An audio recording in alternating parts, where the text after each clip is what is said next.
We are all in our own worlds.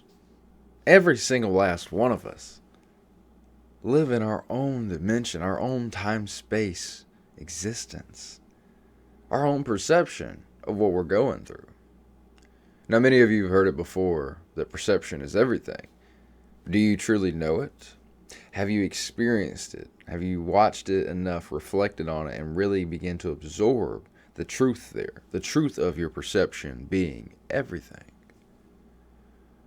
Because I would beg you to please take a look at it a little bit deeper today, for the understanding that we all live in our own worlds. Everything about our existence together is different. Paradoxically, we are together in this life, but we all view the world differently. Everything we know about the world is different based on who you ask. Now, you'll find others with similarities, but no one person is the same as the other. No one person is the same as the other. There's quite a few people that I know nowadays that we really align together. We talk about things and it's great. We have a great connection. We build even further connections around things that we haven't talked about yet. But despite that, despite us still having alignment of understandings, we're still very different in a lot of ways. We're still very far from being the same person, obviously. Our worlds are still different. You see, we all go through the same process of growing up, but it looks different for everybody. Your environments are different. The people in your environments are different. What you learn, how you react to what you're learning and are going through is all different.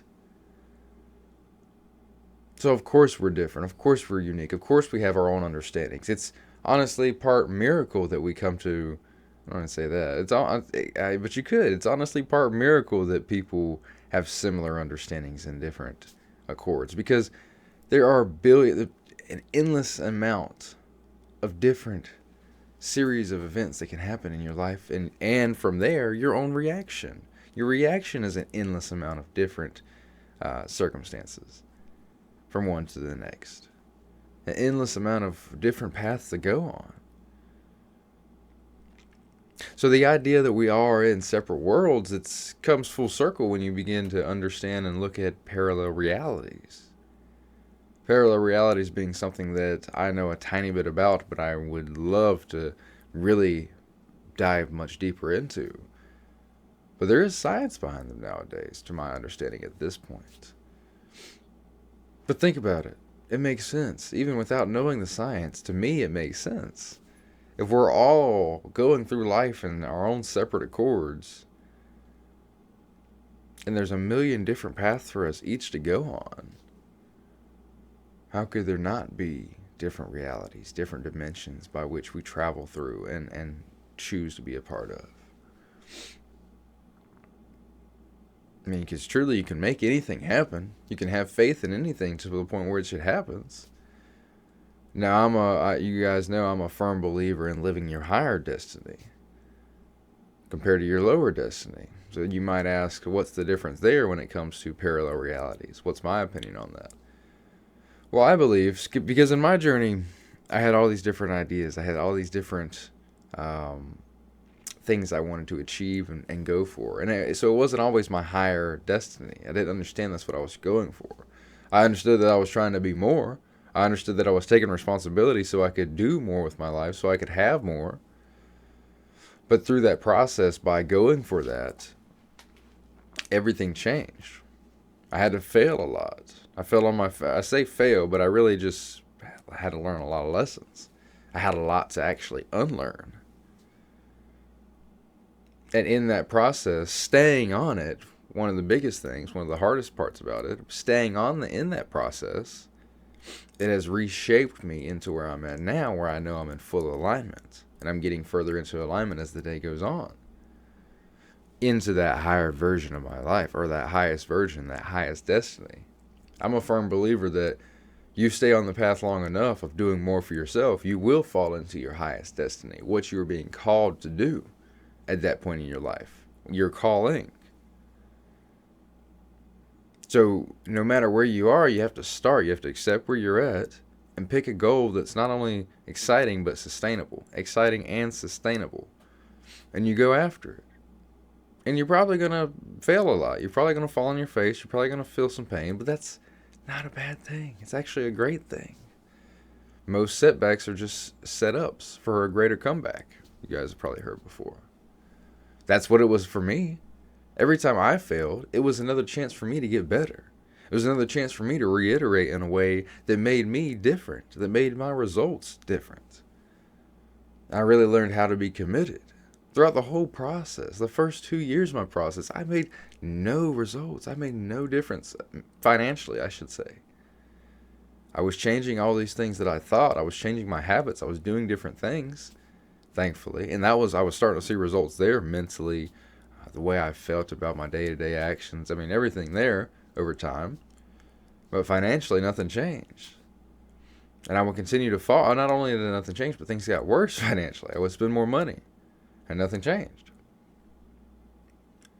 As time went on, things changed some, and they got better, and now we're where we're at now.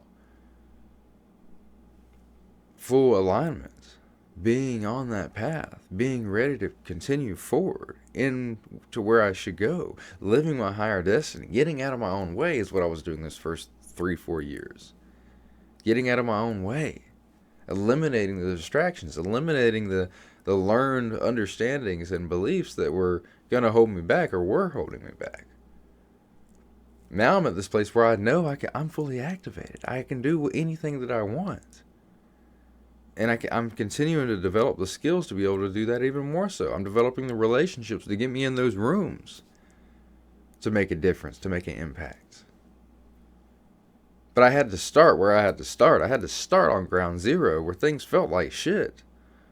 I had to go through the failures and the lessons to break through what was holding me back mentally. What was holding me back from being more than what I was then.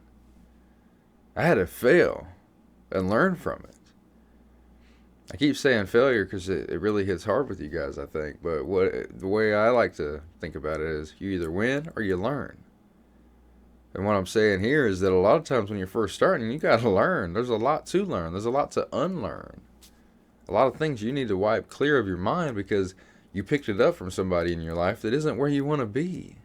Or you reacted to something happening in your life in a way that it will keep you from, in a way which will keep you from living the life that you actually want to live. A paradigm belief that's only going to hold you back, that doesn't serve you. We have those. We have to identify them, accept them for what they are, and then remove or transform them.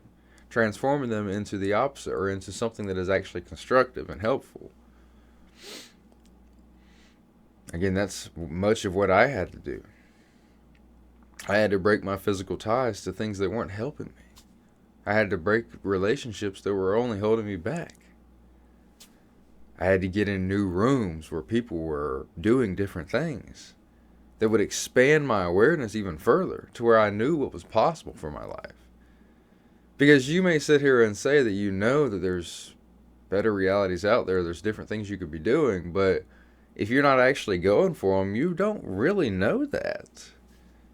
You don't really know that at the subconscious level. You don't really know that on a deep sense of self level.